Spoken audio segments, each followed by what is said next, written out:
We have seen the high-tech part and another part. It is a combination of definitely high-tech and high-touch.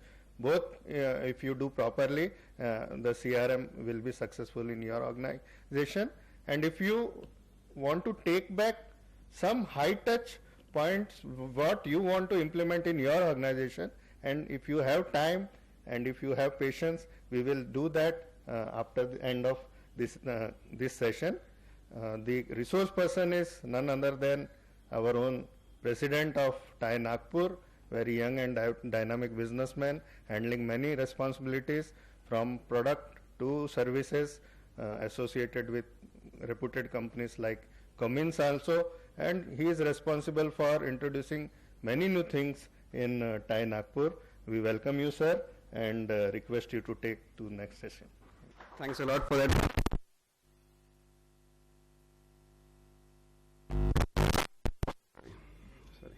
So I hope you have been having a good time in this workshop.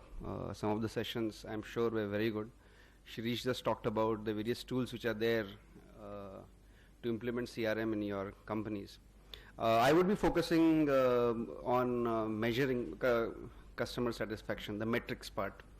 CRM undoubtedly is one of the most important areas, in fact one of the most important areas to ensure that your business keeps growing. In today's highly competitive world, you have to ensure that your customers are satisfied and stick with you and keep giving you repeat business.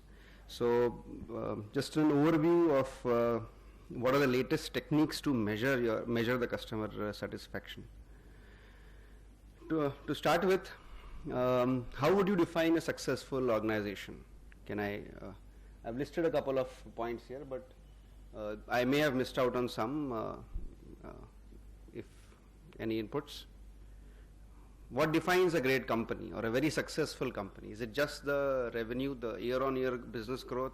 Is it the profit that the company is making? Is it the market capitalization that the company has? Is it the percentage of dividend that is being given by the company to all its shareholders? What defines a successful company? I think obviously these are some of the metrics which we all know, but one of the most important ones is how many loyal customers does the company have, does an organization have. Now this is the latest tool through which success of any organization is measured. In today's world, it is extremely important to create a very positive impact on your customers' lives. Ensure that the experience is great. So that is most critical part in today's scenario.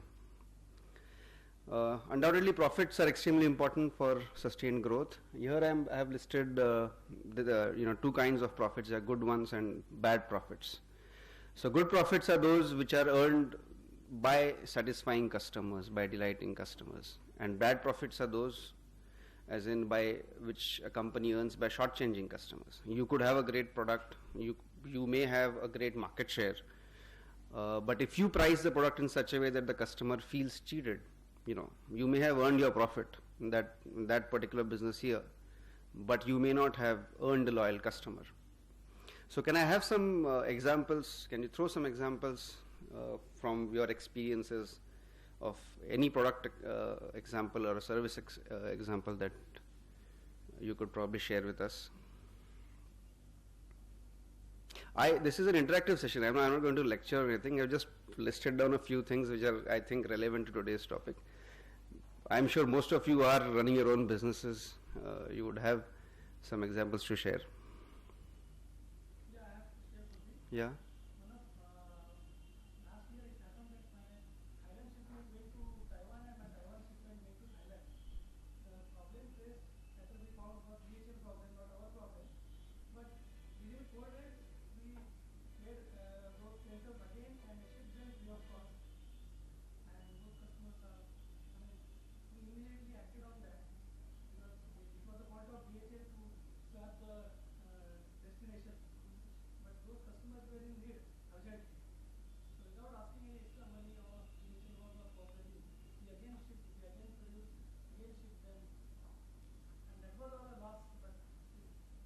Yeah, great example. As in, you probably took a hit one time, but by doing this, you ensured that the customer at the end of the day was happy, and he's likely, obviously, to keep giving you repeat business. So this is another very relevant example.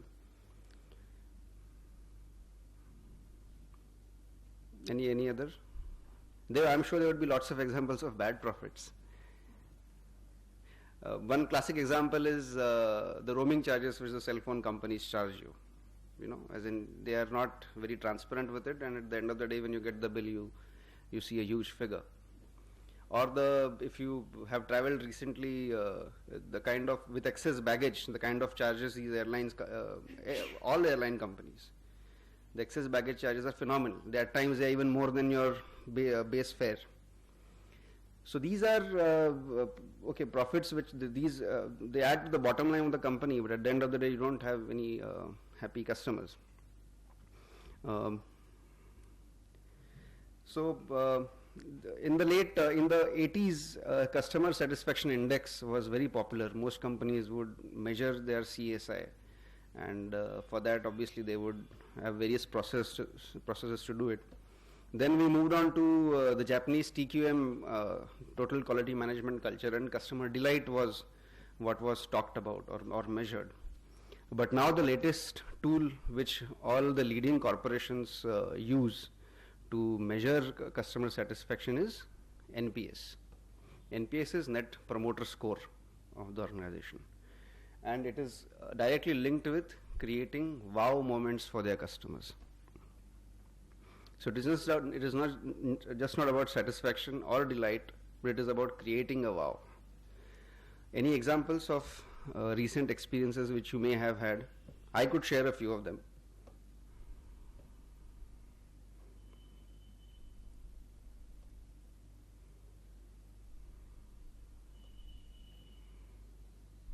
The most famous is Domino's Pizza. If you don't deliver in 20 minutes, you get a pizza free. Has anybody experienced that? Or there was this hotel I recently checked into. This was in Pune, and I had made a reservation on the net, and I had also asked for a airport pickup. So the moment I landed, there was somebody waiting with a placard for me, and the car which they had sent was none other than a Jaguar, and believe me, it was not as if I was staying in a 5-star hotel. Then the moment I entered the hotel lobby, everybody knew my name. I did not have to go through the process of signing the roster. I was directly escorted to the room, and I was first settled, made to settle down, made to feel comfortable. I was offered a glass of juice, and later on somebody came with me just to complete the formality of signing on their register. So this was a wow moment for me. You don't expect this, as in we all stay in hotels when we travel, but we don't expect this kind of a service. Now this service is by creating this wow moment for me, as in probably the hotel ensured that I would keep checking into the same place every time I would travel to Pune.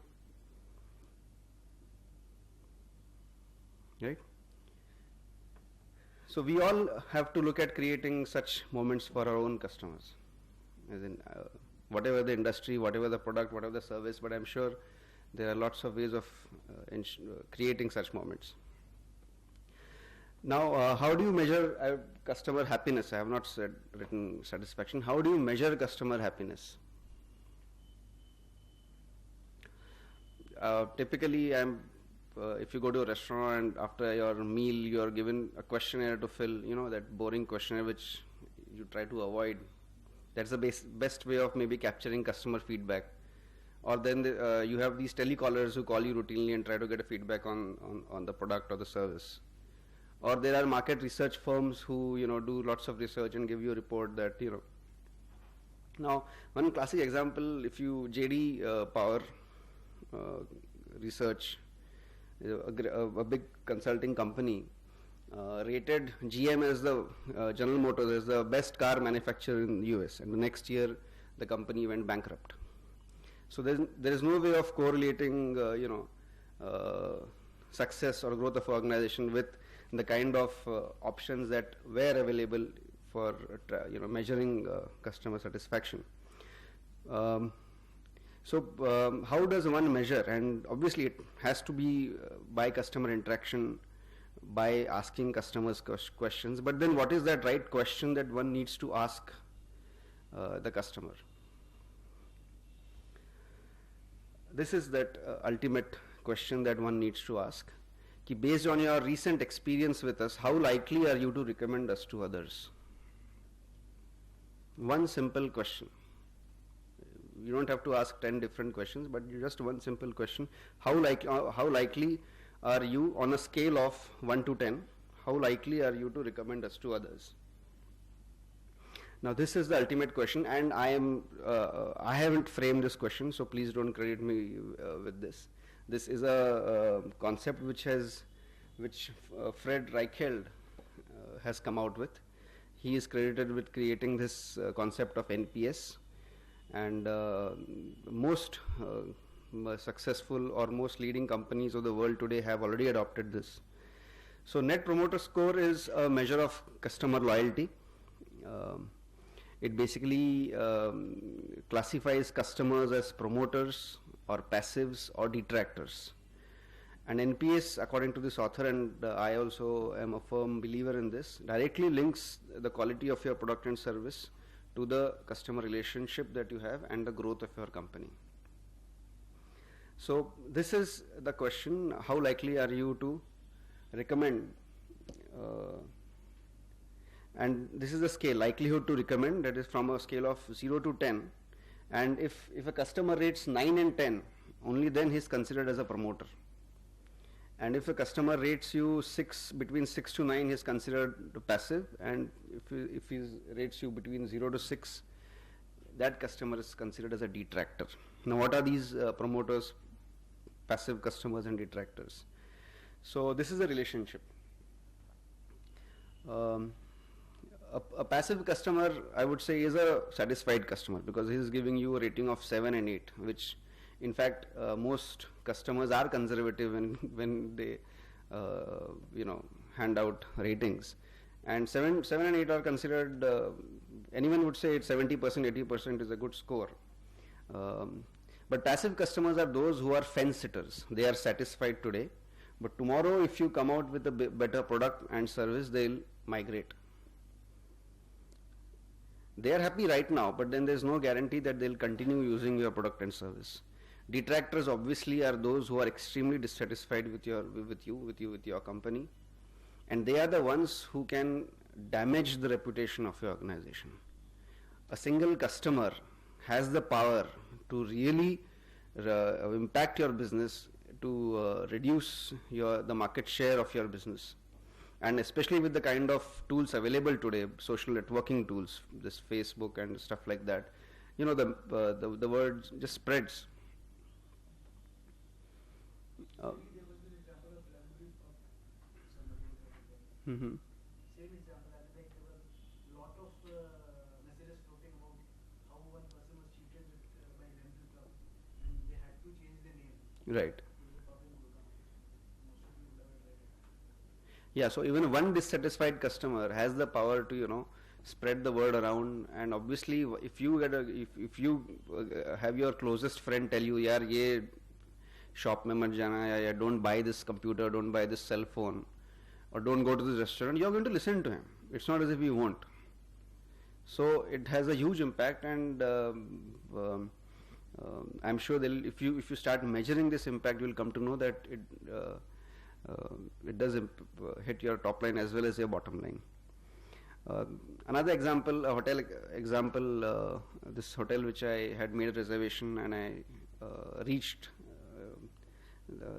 I had to drive down from Nagpur and reach this place, and I was told that there was some error in the booking and they didn't have a place for me, and they overcharged me for a suite rather than a regular room.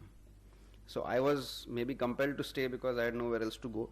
But with this, I was so dissatisfied with this hotel chain that I kept recommending to everyone that to avoid staying in this hotel. So I'm sure most of you also have such examples. Then promoters are those who are loyal customers, who would be talking about you, who would be talking about your organization, who would be recommending your organization to their friends and colleagues and everyone. So a promoter actually collaborates with you in your success. So he is actually a stakeholder as far as your organization is concerned. Right? So